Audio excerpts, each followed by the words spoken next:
A'udzubillahi minasyaitonirrajim. Bismillahirrahmanirrahim. Assalamualaikum warahmatullahi wabarakatuh.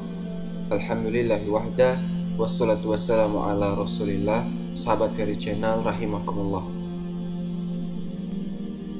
Allah subhanahu wa ta'ala berfirman di dalam Al-Quran di surah At-Taubah ayat 128, Laqad ja'akum rasulun min anfusikum. Telah datang kepada kalian seorang rasul dari diri kalian sendiri. Azizun alaihi ma'anittum, yang berat terasa olehnya, oleh sang rasul tadi, penderitaan kalian. Harisun alaikum, dia menginginkan kepada kalian kebaikan, menginginkan kepada kalian petunjuk. Bil mu'minina ra'ufur rahim, dan dia sangat berkasih sayang dengan para mukminin. Rasul yang dimaksud Allah di ayat ini adalah Muhammad sallallahu alaihi wasallam. Teman-teman sekalian, Allah telah ngasih tahu kita bahwasanya Nabi kita Muhammad sallallahu alaihi wasallam bil mu'minina ra'ufur rahim, sangat mencintai orang-orang yang beriman, sangat berbelas kasihan kepada orang-orang yang beriman. Ra'uf, baik, ingin kebaikan buat kita. Dialah Muhammad bin Abdillah sallallahu alaihi wasallam, sebaik-baik manusia yang pernah ada di muka bumi ini, sebaik-baik ciptaan Allah yang pernah menginjakkan kakinya di muka bumi ini. Itulah Nabi kita Muhammad sallallahu alaihi wasallam, yang mana beliau menggadaikan jiwa, menggadaikan nyawanya untuk kita umatnya. Beliau hidup susah payah, bukan mentang-mentang beliau itu nabi jadi seenaknya, bukan. Begitulah para nabi dan rasul, mereka diberi keistimewaan oleh Allah Subhanahu wa taala. Bukan berarti dibuat enak-enakan. Ada beban yang lebih ditanggung Rasulullah sallallahu alaihi wasallam untuk para umatnya. Beliau sallallahu alaihi wasallam sebelum beliau meninggal dunia, beliau menangis mengajak salah seorang sahabatnya pergi ke Uhud. Uhud itu jaraknya dari Masjid Nabawi 2-3 kilo kira-kira. Beliau jalan kaki ke tempat kuburan pamannya, Hamzah, dan Abdul Muthalib yang membela dia.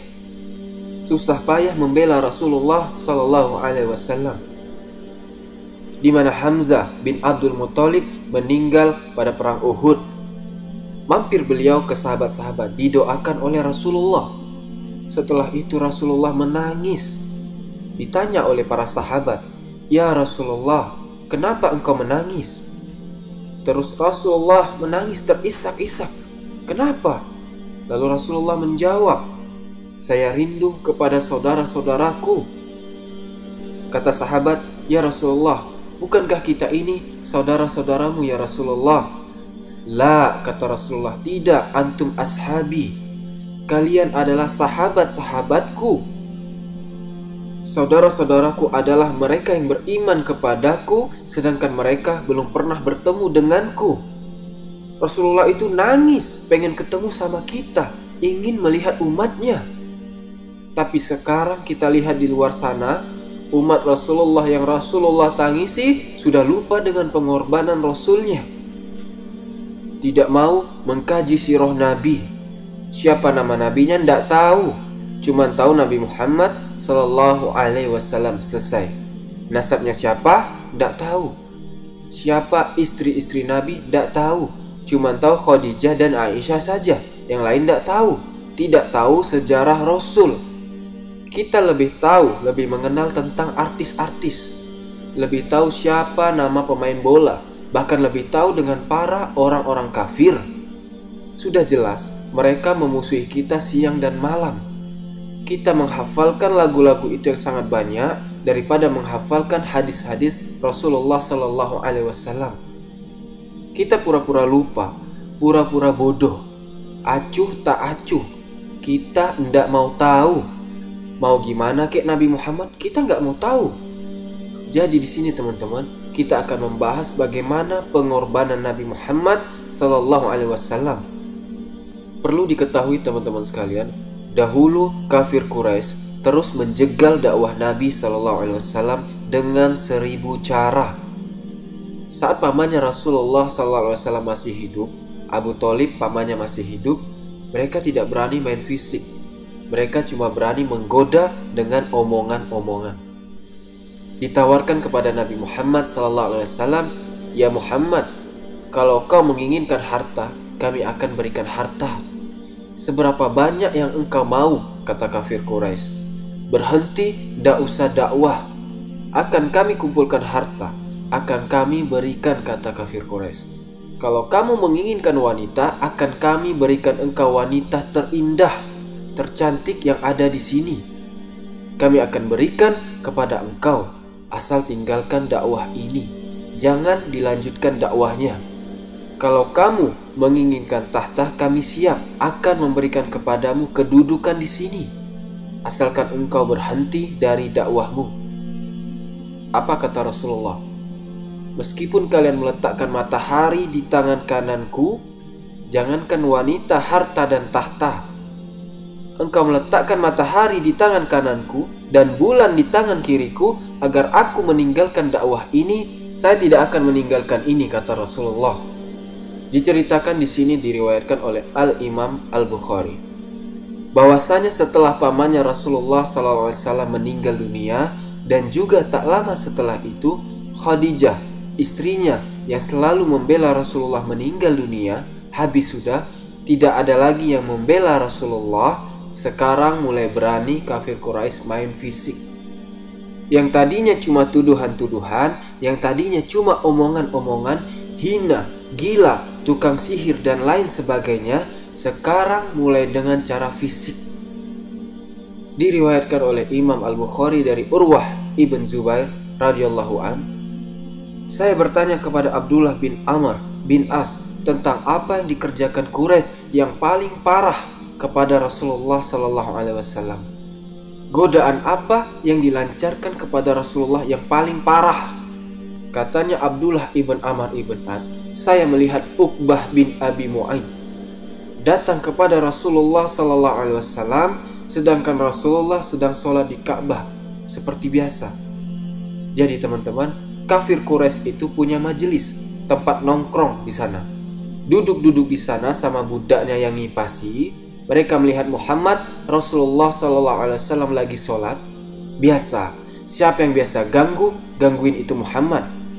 Berdiri Uqbah bin Abi Mu'aid menuju Rasulullah SAW. Beliau membuka selendangnya Uqbah bin Abi Mu'aid, lalu mencekikkan ke leher Rasulullah SAW. Apakah kita pernah teman-teman sholat terus dicekik dari belakang? Para sahabat tidak bisa bantu, tidak berani, karena pembesar-pembesar Quraisy ini semua yang kerja. Sedangkan sahabat yang masuk Islam di awal-awal itu adalah orang-orang miskin, orang-orang bawahan yang memusuhi Rasul, pemuka-pemukanya, pembesar-pembesarnya. Sampai datang Abu Bakar. Rasulullah sampai tidak bisa nafas karena dicekik sama selendangnya. Datang Abu Bakar mendorong Uqbah bin Abi Mu'aid. Karena pada saat itu Abu Bakar derajatnya sama-sama pemuka juga. Didorong oleh Abu Bakar, "Ataqtuluna rajulan ayakula rabbiyallah?" Apakah engkau mau membunuh orang yang mengatakan Tuhannya itu Allah? Cuman gara-gara itu kamu mau membunuh orang ini? Wa qad ja'akum bil bayyinati mir rabbikum. Sedangkan dia sudah membawa bukti dari Allah Subhanahu wa taala. Antum semua minta bukti, dia sudah datangkan bukti. Antum semua paham sama bahasa Arab. Antum tahu ini bukan omongan manusia, tapi antum tuduh dengan mengatakan orang gila. Tuduh dengan penyihir dan lain sebagainya. Didorong sama Abu Bakar. Hidup Rasulullah tidak seenak yang kita bayangkan teman-teman. Sampai turun ayat dari Allah langsung untuk Uqbah bin Abi Mu'aid. Quran surah Al-Furqan ayat 27-29. Wa yauma ya'adu zalimu ala yadayhi. Nanti kelak di hari kiamat, orang yang zalim akan menggigit jarinya. Kenapa gigit jari? Menyesal. Ya laitani taghustu ma'a rasuli sabila. Aduhai, andai kata dulu saya menjadikan Rasul sebagai pola hidupku, mengikuti Rasul. Ya wailata laitani lam attakhis fulanan khalila. Aduhai, celaka aku. Andai saya dulu tidak menjadikan teman-teman saya yang rusak itu sebagai kawan. Laqad adallani aniz zikri ba'da izza'ani. Sungguh mereka telah menyesatkanku dari apa yang benar. Wa kanis syaitanu lil insani qazula. Dan sungguh syaitan itu adalah yang melencengkan manusia dari jalan yang benar. Ayat ini turun untuk Uqbah bin Abi Mu'aid yang mencekik leher Rasulullah sallallahu alaihi wasallam. Lalu teman-teman sekalian, Nabi Muhammad sallallahu alaihi wasallam juga dimusuhi oleh pamannya yaitu Abu Lahab. Sedangkan istrinya Abu Lahab ini kerjaannya naruh duri-duri di depan rumahnya Rasulullah, di jalannya Rasulullah. Zaman dulu kalau malam tidak ada lampu, gelap gulita. Diinjek sama Rasulullah duri itu. Bahkan ada yang naruh kotoran di jalannya Rasulullah. Buka pintu rumah, ada ari-arinya unta, kotoran unta, bau. Itu kerjaannya istri Abu Lahab. Dan Abu Lahab saat Rasulullah SAW mulai berdakwah terang-terangan, dipanggil oleh Rasulullah dari Jabal Safah. Ya Sobaha, kata Rasulullah, wahai orang-orang yang ada sekarang di pagi hari. Kumpul semuanya orang-orang Quraisy datang. Kata Rasulullah, jika sekarang saya ngasih tahu kepada kalian, di belakang gunung ini ada ribuan tentara yang mau nyerang kalian, apakah kalian percaya? Kata Rasulullah. Kata mereka, ya kami percaya. Kita tidak akan mengira bahwa engkau akan bohong kepada kami. Karena Rasulullah dikenal oleh penduduk Mekah orang yang amanah.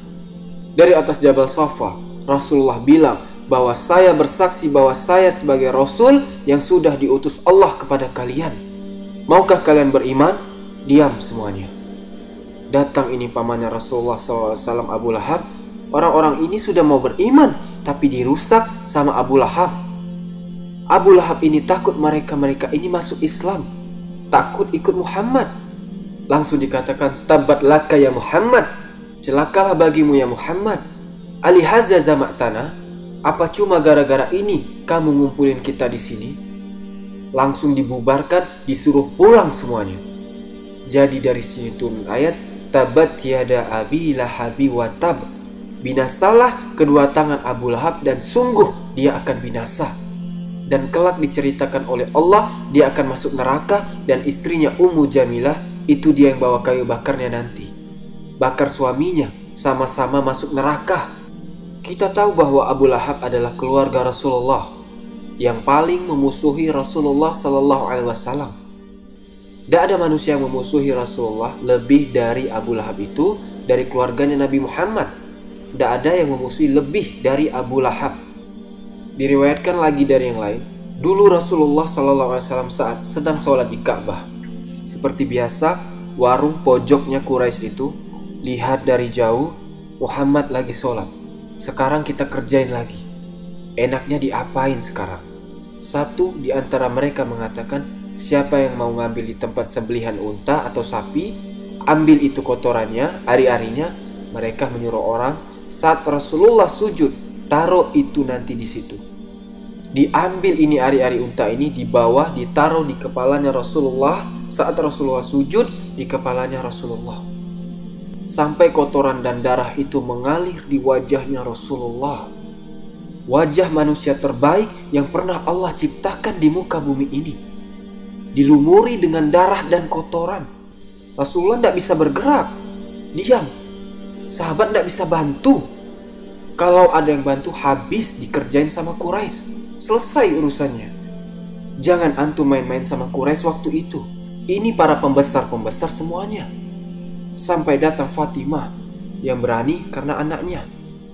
Didorong pelan-pelan sama Fatimah kotoran itu, bangun Rasulullah dari sujudnya seraya berdoa kepada Allah Subhanahu wa taala. Allahumma alaika bi Quraisy. Ya Allah, saya serahkan Quraisy kepadamu ya Allah. Sudah tidak tahu mau ngapain sudah. Diserahin kepada Allah Subhanahu wa taala. Maka teman-teman sekalian, saat Rasulullah melihat para sahabat mulai disiksa, Ammar bin Yasir, ibunya Sumayyah, bapaknya Yasir diikat, anaknya dikasih lihat orang tuanya diikat, dipecuti, sedangkan orang tuanya sudah tua. Ayo kafir kepada agamanya Muhammad, tidak mau. Bahkan kalau kita lihat di filmnya itu, ada filmnya Al-Risalah, The Message itu, diludahi Abu Jahal sama Sumayyah. Dari situ Sumayyah ditarik dari ikatannya, dibuang, dijatuhkan ke tanah, ditombak kemaluannya sampai mati. Anaknya lihat ibunya ditombak kemaluannya. Bapaknya Yasir disiksa, dibawa ke tempat yang paling panas di Mekah, dibaringkan di padang pasir. Tidak dikasih makan, tidak dikasih air sampai mati. Bisa antum bayangkan? Ammar bin Yasir cuma bisa nangis. Sampai akhirnya dia bilang, iya saya kafir, iya. Disebut semua nama-nama patung-patung itu. Baru dilepas Ammar bin Yasir. Sampai Abu Bakar dan para sahabat datang, dan Rasulullah juga datang mengatakan, Sobran ya ala Yasir, bersabarlah wahai keluarganya Yasir, sungguh engkau akan masuk surga, kata Rasulullah. Karena melihat banyak sahabat yang disiksa, beliau mengutus SAW, mengutus para sahabat untuk hijrah ke Habasyah, termasuk anaknya juga dan mantunya Utsman bin Affan berangkat ke Habasyah. Yasir dan Sumayyah sudah mati dibunuh, lebih baik berangkat sana, kata Rasulullah, jangan di sini. Itu bentuk kasih sayang Rasulullah kepada umatnya. Tinggal Rasulullah di Mekah, sahabatnya banyak hijrah ke Habasyah. Rasulullah ini berpikir bagaimana caranya supaya bisa melebarkan dakwahnya ini, maka terpikir untuk pergi ke Taif. Kira-kira jaraknya dari Mekah ke Taif 60 kilo. Dan jalan ke Taif itu bukan pakai jalan tol, bukan. Jalannya naik ke atas gunung yang terjal bebatuan, dan kita tahu panasnya di Arab kayak apa. Berdua jalan dengan Zaid bin Harits, jalan kaki, bekal seadanya. Berharap semoga orang Taif ini mau beriman. Rasulullah mungkin sudah tahu kafir Quraisy ini mau ngajak orang Taif untuk memusuhi Rasulullah. Tapi sebelum kafir Quraisy datang, Rasulullah datangin duluan kota Taif. Sampai di sana langsung Rasulullah SAW menuju ke balai kota Taif, yang pada waktu itu di Taif dipimpin oleh 3 bersaudara Bani Sakif.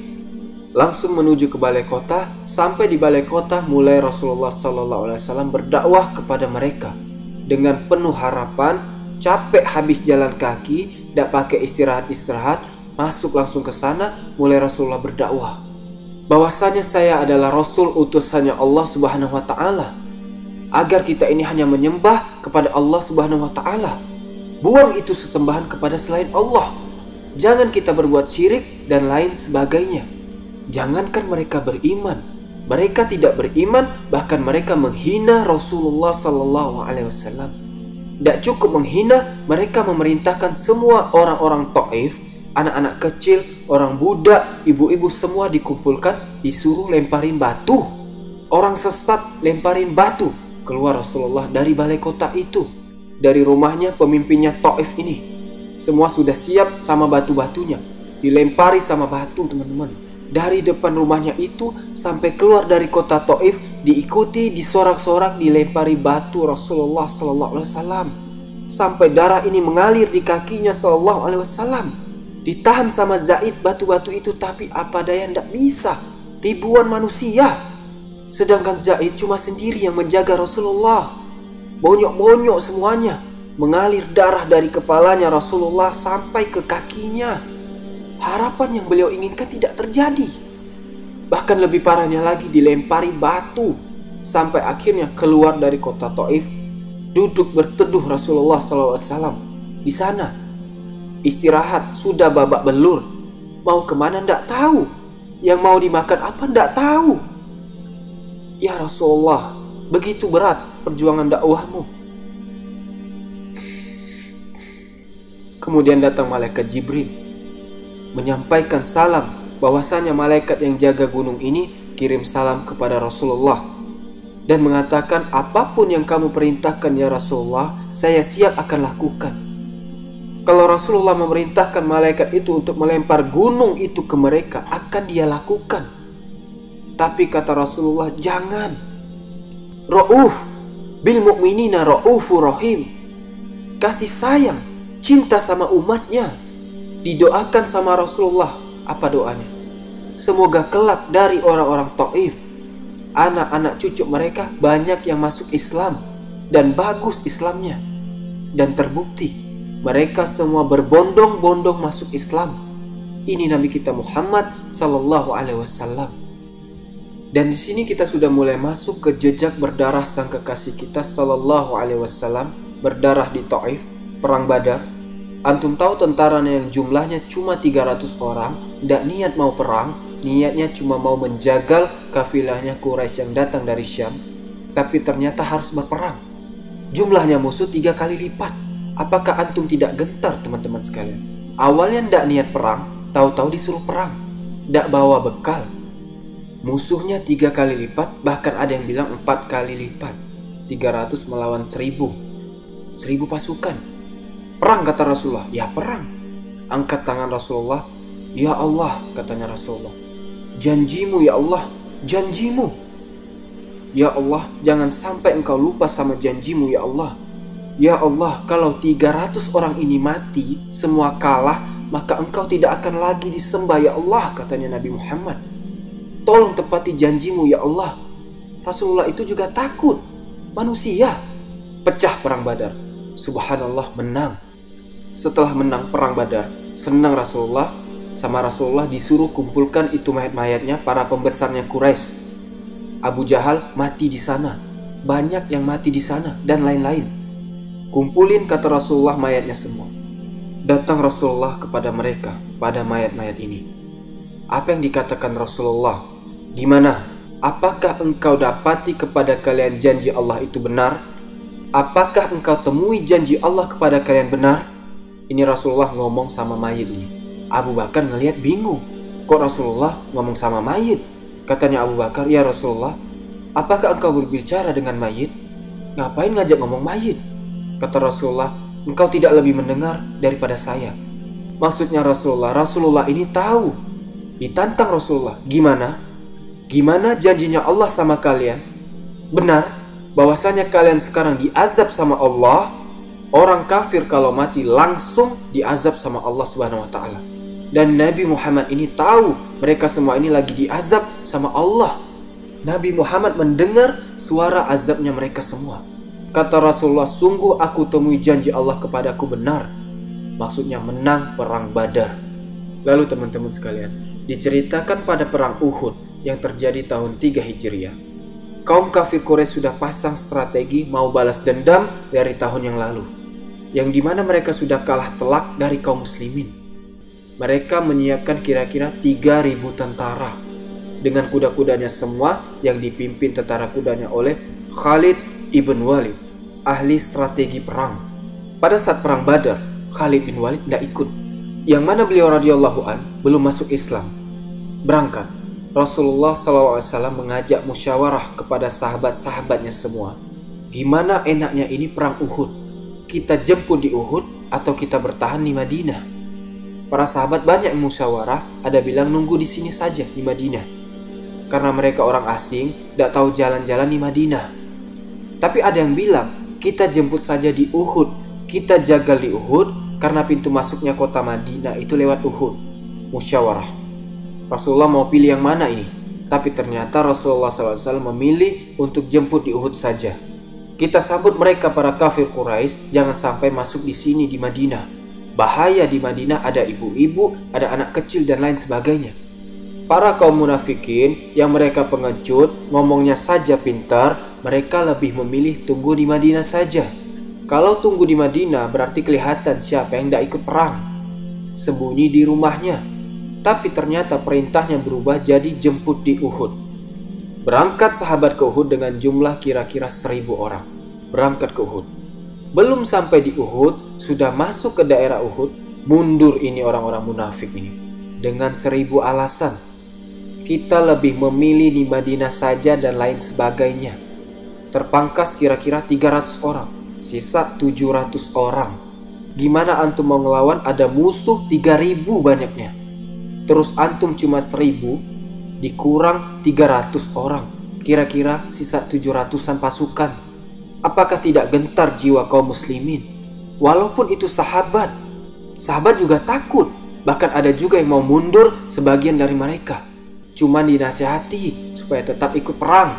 1:4 musuhnya. Yang mana kita tahu Rasulullah memerintahkan 50 tentara panah ada di Jabal Rumah, bukit kecil itu yang ada di Uhud. Dan juga Rasulullah masuk duluan ke daerah Uhud. Jadi Rasulullah membelakangi Jabal Uhud. Jadi pas musuh datang pagi-pagi perang, mereka menghadap ke matahari, silau jadinya. Beberapa hari sebelum perang Uhud, ada orang kafir yang dia benci sama Nabi Muhammad. Dia gali lubang Uhud. Dia bilang, siapa tahu besok Muhammad masuk ke lubang ini. Mau saya hantam mukanya sama pedang, gali lubang. Kira-kira mungkin 1 meter lubang itu, atau setinggi dada. Pecah perang Uhud.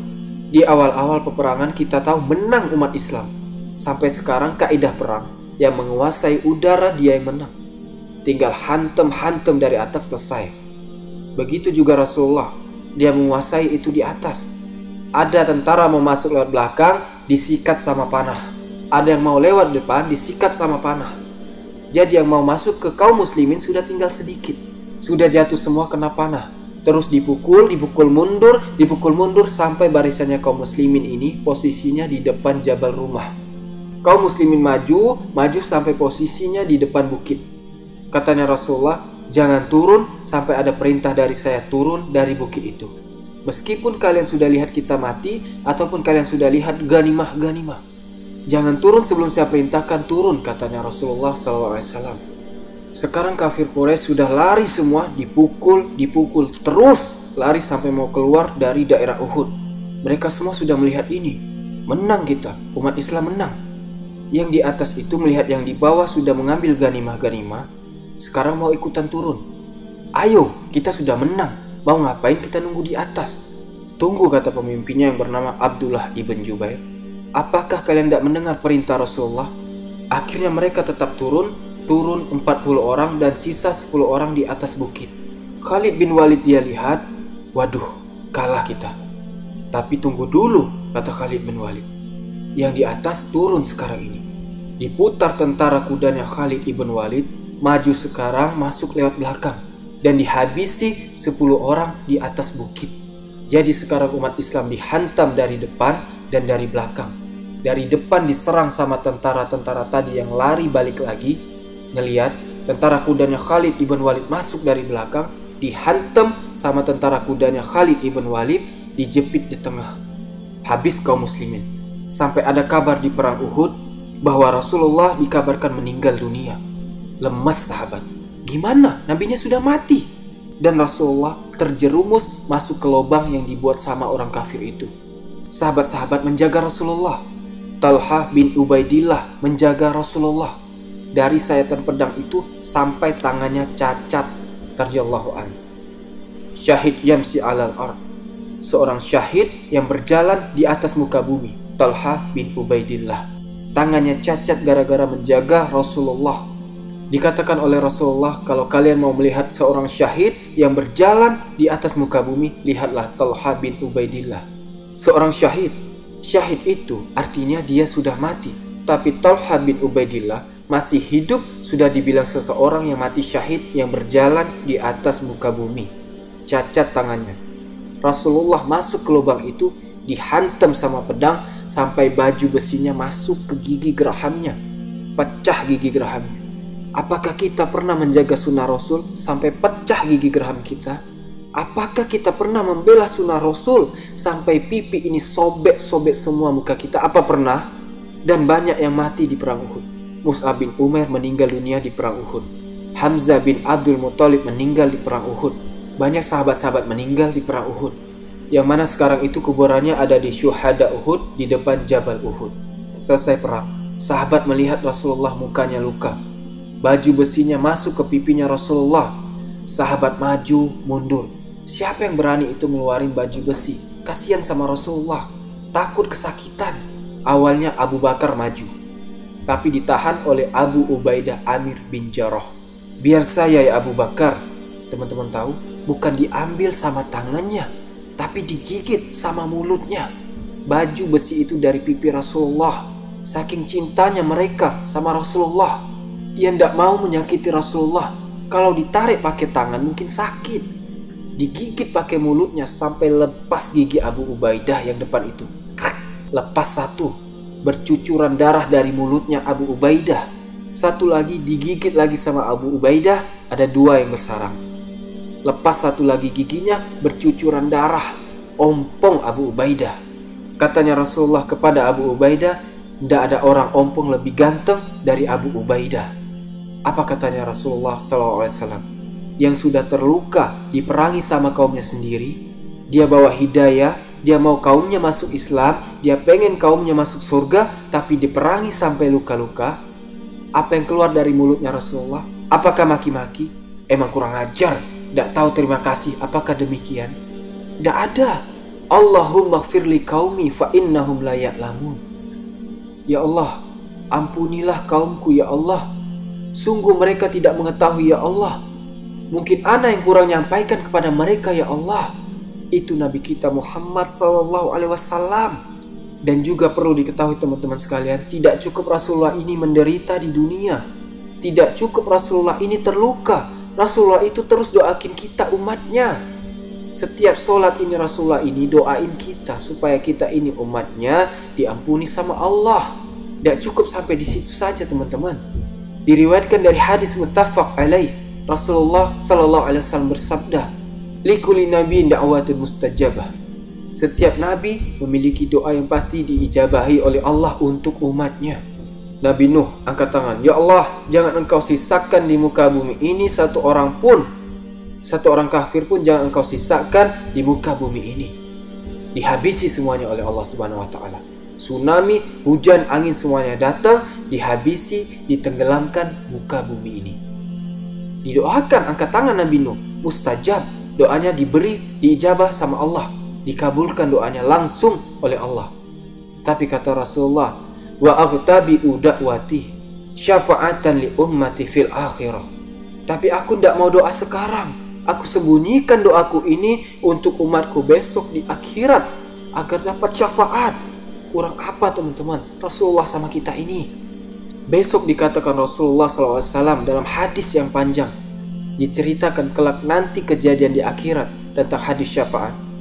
Rasulullah sujud yang lama. Di saat para manusia sudah tidak tahu lagi, sudah tidak memikirkan lagi anak istrinya, sudah tidak memikirkan lagi hartanya, di saat manusia kepanasan, matahari cuma jaraknya 1 mil, tidak ada air, orang tenggelam sama keringatnya sendiri. Umat manusia ini datang berbondong-bondong kepada Nabi Adam. "Tolong wahai Adam, engkau ini bapak kita, kasih syafaat." Tidak bisa kata Nabi Adam, "Saya pernah berbuat salah. Yang mana Allah marah sama saya dan marahnya Allah tidak pernah marah seperti itu. Dan tidak akan marah seperti itu setelahnya. Izhab ila ghairi, pergi ke yang lain." Datang ke Nabi Nuh, "Wahai Nabi Nuh, engkau adalah Rasul yang pertama diutus oleh Allah. Tolong kami wahai Nabi Nuh, tolong beri syafaat kepada kami."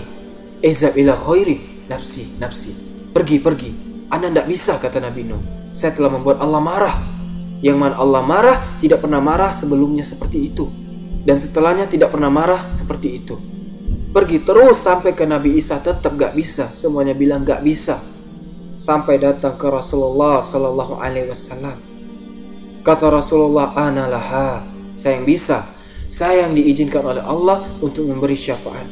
Wa akhtabi'u da'wati syafa'atan li ummati yaumal qiyamah." Saya sembunyikan doaku untuk besok di hari kiamat. Saya minta sama Allah untuk beri syafaat umatku. Sampai disuruh angkat kepalanya oleh Allah, "Wahai Muhammad, irfa' rasak, angkat kepalamu. Wasal tutah, dan minta akan aku beri," kata Allah. "Waswa'tu syafa', dan berilah syafaat, akan aku berikan syafaat," kata Allah Subhanahu wa taala. Di saat yang demikian, di saat kita nanti dibiarkan sama Allah, tidak dihakimi, dibiarin, biar kita ini ingat sama dosa-dosa kita semua. Tegang, telanjang, tidak pakai sendal, tidak pakai apa-apa, telanjang. Matahari didekatkan 1 mil. Kita lihat apa yang dikatakan oleh Rasul kita Muhammad Sallallahu Alaihi Wasallam, "Ana faratukum alal haud." Saya akan pergi ke haud, ke telagaku. Saya akan siapkan telagaku untuk umatku minum di situ. Di saat mereka, para panglima-panglima, para presiden, dia tidak mendatangi tempat, kecuali tempat yang sudah steril, sudah kosong, sudah aman. Tapi tidak begitu dengan Nabi kita Muhammad Sallallahu Alaihi Wasallam. "Ana faratukum alal haud." Aku yang akan pergi keduluan ke haud. Aku akan siapkan haud, telaga untuk umatku. Karena kita tahu hadisnya, hauzi masirota sahar. Besarnya telagaku perjalanan 1 bulan. Berapa ribu kilo. Dan jumlah cangkirnya sebanyak bintang yang ada di langit. Disiapin sama Rasulullah untuk umatnya. yang mana dijelaskan bahwasanya airnya lebih putih daripada susu, lebih manis daripada madu, lebih wangi daripada misi. Dan barang siapa yang minum air telagaku, kata Rasulullah, lam yasma abadan, selamanya dia tidak akan pernah merasa haus lagi. Orang kalau sudah minum dari telaga Rasulullah itu sudah langkah utama. Itu adalah kunci, mungkin orang itu akan masuk surga. Karena orang yang di neraka itu dia akan terus kehausan. Selesai disiapkan, seraya mengatakan, Rasulullah SAW, saya di sini di telagaku. Saya menanti dari umatku siapa yang mau mampir di telagaku. Saya tunggu kalian semua umatku. Rasulullah ini nunggu kita di telaga, dijamu sama Rasulullah. Apakah kita pantas dijamu oleh Rasulullah? Sedangkan kita ini durhaka sama orang tua, ajan ndak ke masjid, disuruh ikut sunnah ndak mau. Apakah kita pantas untuk diundang Rasulullah? Ndak cukup sampai di situ, teman-teman. Besok Rasulullah berdiri di Sirat, di sampingnya Sirat, jembatan yang lebih kecil dari satu helai rambut dan dibelah menjadi 7 atau dipotong menjadi 7 bagian. Berdiri di situ Rasulullah, angkat tangan, Allahumma salim salim. Ya Allah, selamatkanlah umatku ini ya Allah kalau lewat. Salim, salim. Terus begitu. Rasulullah SAW bersabda, kullu ummati yadkhulunal jannah ila man abah. Semua umatku akan masuk surga, kata Rasulullah, kecuali yang abah, yang enggan, yang tidak mau masuk surga. Sahabat bingung, ya Rasulullah, siapa yang tidak mau masuk surga ya Rasulullah? Dijawab sama Rasulullah, man atu'ani dakhulal jannah wa man asoni faqad abah. Barang siapa yang taat ikut sama sunnahku, dakhulal jannah, dia yang masuk surga. Wa man asoni faqad abah. Sedangkan orang yang tidak mau ikut sunnahku, dia yang enggan masuk surga. Maka teman-teman, semoga apa yang Ana sampaikan ini menjadi nasihat bagi Ana pribadi dan bagi teman-teman sekalian, agar kita ini selalu berjalan di atas sunnah Rasul. Rasul sudah wanti-wanti, fa'alaikum bisunnati, atas kalian sunnahku, wa man raghiba an sunnati falaysa minni, yang tidak mau ngikuti sunnahku itu bukan dari golonganku. Subhanakallahumma wa bihamdika asyhadu an la ilaha illa anta astaghfiruka wa atubu ilaik. Wallahu ta'ala a'lam wa sallallahu ala nabiyyina Muhammad wa ala alihi washabihi wasallam. Assalamualaikum warahmatullahi wabarakatuh.